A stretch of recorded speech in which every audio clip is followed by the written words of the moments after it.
Muchas gracias, Araceli, y también muchas gracias a todos los que organizaron este foro y nos recibieron también. Como muchos de todos, imagino, saben, Uruguay adoptó una ley de regulación del cannabis en diciembre de 2013.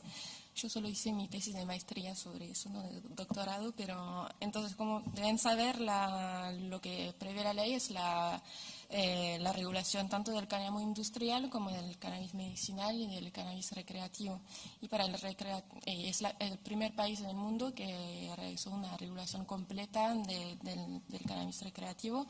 Prevén 3 vías de acceso, que es el autocultivo, los clubes de cannabis y la venta en farmacia. Entonces, eso fue ya bastante documentado en la prensa, muy hablado. Entonces, no voy a entrar mucho en los detalles de la ley, pero después pueden hacer preguntas y también es la parte más interesante. Voy a hablar más de los objetivos de la ley y de los factores que permitieron que llegara en la agenda política la regulación del cannabis. Entonces, la idea de organizar la producción y la comercialización y de regular los usos del cannabis bajo control del Estado salió en las 15 medidas para la vida y la convivencia en julio de 2012, en un contexto en que estaba muy presente el tema de la inseguridad, tanto en los medios de comunicación y en la opinión pública. Y entonces los principales objetivos de la regulación eran de reducir la violencia asociada al narcotráfico, sacándole el control y los beneficios de un mercado que en la época se estimaba de 20 a 30 millones de dólares. El otro objetivo era de proteger el usuario con la separación de mercados por 2 ideas principales. Habían datos que dicen que uno de cada 5 usuarios que había enfrentado alguna situación de violencia yendo a comprar cannabis en el mercado ilegal. Y también otro dato decía que al ir a comprar el cannabis en el mercado ilegal, 55% declaraban que les habían ofrecido otras drogas, que eran cocaína, pasta base, luego alucinógenos, éxtasis. Y entonces la separación de mercado, el argumento es que el usuario no se va a enfrentar a más situaciones de riesgo y que también no le va a no va a entrar en el consumo de otras drogas, que en general también es un argumento que se da en contra de la regulación, que es una apertura para el consumo de otras drogas. Ahí no, el argumento es contrario, ¿no? También otro objetivo para la protección del usuario es el control de calidad de la marihuana que va a estar en el mercado legal. En la ley, por ejemplo, se prohíbe el prensado, que es el cannabis que estaba disponible antes, que venían de Paraguay y que era de muy mala calidad. Entonces, último objetivo es de tratar de enfrentar esa contradicción o hipocresía que el consumo es autorizado, pero que no hay una manera legal de abastecerse. Entonces, no se trata absolutamente de promover el consumo, según el gobierno, es más de proteger la salud pública dándole un marco legal a la producción y al consumo. Entonces, lo que significa establecer restricciones y controles y acompañar también de políticas de prevención. Y se trata de tomar el control. Y también es interesante ver que esta regulación del cannabis interviene después de una política de regulación más estricta del mercado de tabaco, que fue una política impulsada en el gobierno anterior por el Frente Amplio también, y que fue una serie de medidas que permitieron reducir la demanda y que, por ejemplo, los lugares libres de humo, prohibición de la publicidad, paquetes con mensajes de prevención, etcétera, y eso fue un éxito. Se bajó bastante el nivel de consumo de tabaco, sobre todo en poblaciones más jóvenes, y fue premiado esta ley fue premiada por la Organización Mundial de la Salud.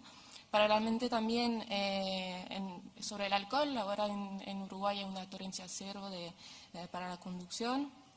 Y también hubo un aumento de penas, justo antes de la aprobación de la regulación del cannabis, aumento de penas para el tráfico de pasta base específicamente, y ahora hay un proyecto en trámite también que seguramente se va a aprobar para aumentar las penas mínimas para el tráfico de todas las drogas, ¿no? Pasar de 20 meses a 2 años. Entonces, ahora voy a hablar más de los factores internacionales y internos que permitieron que llegara a la agenda, en la agenda política la regulación. Primero, a nivel regional, ¿no? Hubo muchos discursos sobre el fracaso de la guerra a las drogas y de sus consecuencias, sobre todo desde el ámbito latinoamericano y desde cierta élite política e intelectual. Hubo primero el trabajo de la Comisión Latinoamericana sobre Drogas y Democracia, que presentó un informe en 2009 que se titulaba Drogas y Democracia hacia un cambio de paradigma. Esta comisión, que estaba compuesta y presidida por Fernando Henrique Cardoso, que era el expresidente de Brasil, también estaba Ricardo Lagos de Chile y Ernesto Zedillo de México. Esta comisión latinoamericana se abrió también a otras personas, lo integraron, que eran jefes de Estado de otros continentes, y se creó la Comisión Global, que entre el 2011 y el 2013 sacaron 3 informes. Digo estas fechas pues que son las anteriores a la adopción de la ley en Uruguay. Y estos 3 informes denunciaban el fracaso de la guerra contra las drogas, la explosión de la violencia y de la corrupción, sobre todo en la zona latinoamericana, los efectos también en la transmisión de enfermedades transmisibles como el SIDA y la hepatitis C. Voy a citar una frase que estaba, una recomendación que estaba en el informe de 2011, que decía, que recomendaba alentar a los gobiernos a que experimenten con modelos de regulación legal de las drogas a fin de socavar el poder del crimen organizado y para salvaguardar la salud y la seguridad de los ciudadanos. Esta recomendación se aplica especialmente al cannabis, pero también alentamos a otros ensayos de descriminalización y regulación legal que puedan conseguir estos objetivos y proveer modelos para otros. Entonces, ven que todos los objetivos que presenté anteriormente están presentes ya en esta recomendación del 2011. También se cuestionaba la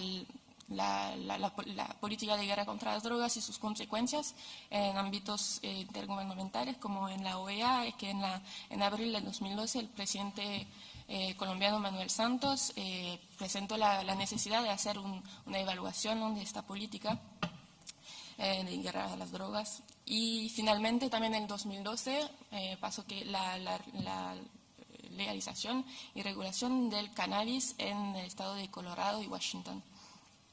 Entonces, todos esos elementos hace que se abre una ventana para el cambio de estrategia y la innovación política en materia de drogas y que permitió también a Uruguay defender este proyecto por la interpretación flexible de las convenciones con el objetivo de proteger la salud pública, la seguridad ciudadana y los derechos humanos. A nivel interno también hay toda una lista de factores que explican la llegada de la ley. Antes de este proyecto de ley que se presentó en 2012, de esa idea, había otros proyectos que habían sido presentados tanto por el Frente Amplio como por partidos de derecha, el Partido Nacional, que eran proyectos que planteaban la legalización y la regulación de los clubes y del autocultivo únicamente.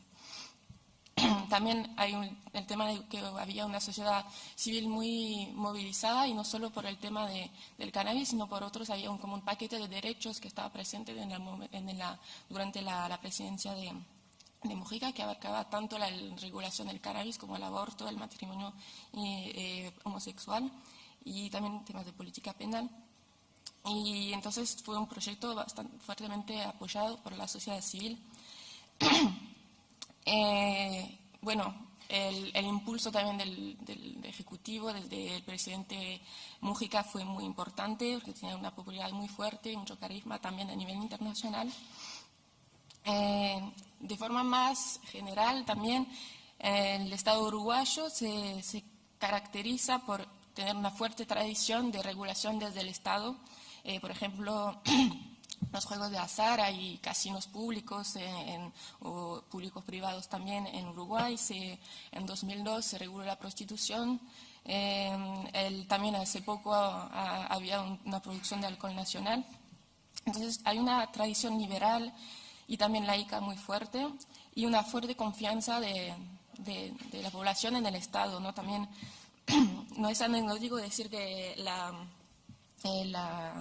compañía de comunicación Antel es pública, es muy importante. La compañía también de la electricidad también es una compañía pública y fue por referéndum que hubo un voto de la población para decir que esas empresas iban a quedarse en el marco público, ¿no?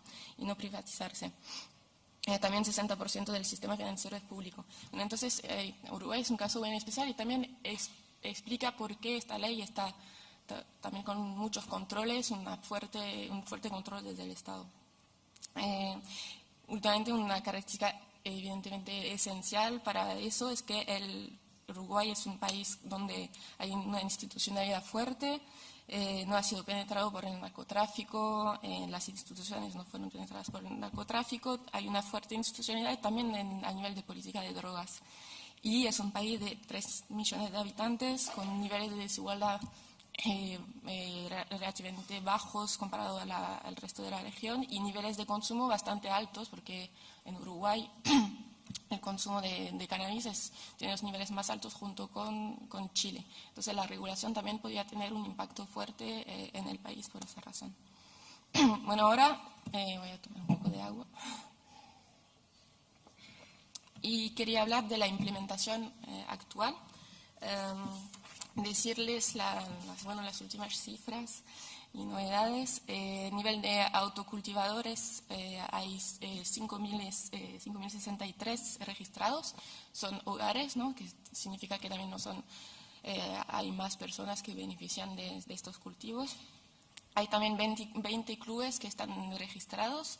Como cada club puede tener hasta 45 miembros, son más o menos 900 personas que acceden también vía clubes. Y la producción la compra vía farmacias debería empezar a funcionar el mes que viene. Después de 2 años que se había pensado que el primer anuncio era para el noviembre de 2014, pero debería salir el mes que viene. Y hasta ahora el Observatorio Uruguayo de Drogas no ha constatado ningún efecto ley en los niveles de consumo. No sé cuánto tiempo me queda. ¿Está bien? Bueno. Y también, bueno, es interesante ver que se desarrolló un protocolo policial, que es una forma de explicar cómo se debe implementar la ley y evitar que haya, porque eso aconteció, ¿no? Allanamientos en casas de personas registradas, etcétera, pero hay que formar también las instituciones, las personas que están implementando a cada día ese cambio legislativo, y eso toma bastante tiempo de cambiar esa cultura, ¿no? Pero el protocolo policial contribuyó a esta aplicación y fue adoptado en agosto de 2015. También a nivel de cannabis medicinal, decir que por ahora creo que no hay medicamentos que fueron registrados ni cultivos, pero también en ese proceso de cambiar la cultura y de hacer ese cambio más profundo, hubo un curso para formar al personal de salud que se organizó ahí en Uruguay hace unos meses. Bueno, quería pasar después al contexto regional, ver cómo esa ley fue recibida y los efectos que pudo tener a nivel regional. Si bien la JIFE, la Junta Internacional de Fiscalización de Estupefacientes, expresó su preocupación, ¿no? A nivel regional no hay no hay ni apoyo ni denuncia realmente abierta de la regulación. En UNASUR, por ejemplo, se apoya la dimensión de integración de los derechos humanos, que es la línea que defendió Uruguay en el momento de la aprobación de la ley. También en la OEA no se mete realmente porque también está Estados Unidos que ha regulado, que en varios de sus estados ha regulado el cannabis. Pero, sin embargo, la regulación del cannabis, como lo es en Uruguay, no está en la agenda de los países. Pero yo puedo hablarle de las declaraciones, por ejemplo, la declaración de la UNGAS de la UNASUR de cara a la UNGAS, que preconiza la descriminalización del uso, implementar una cierta proporcionalidad de las penas y penas alternativas para los delitos de drogas sin violencia. Eso es para también enfrentar el problema de hacinamiento carcelario que existe en Latinoamérica y que tiene mucho que ver con las leyes de drogas, ¿no? En promedio de la población carcelaria, dependiendo de los países de Sudamérica, está entre un 10 y un 30% de la población carcelaria que lo es por drogas, y en la población carcelaria de mujeres es entre el 40 y el 70%, ¿no?, de las mujeres encarceladas que lo son por delitos de drogas. Entonces también se promueve desde la UNASUR una integración transversal de los derechos humanos, políticas de inclusión social y políticas basadas en la evidencia científica.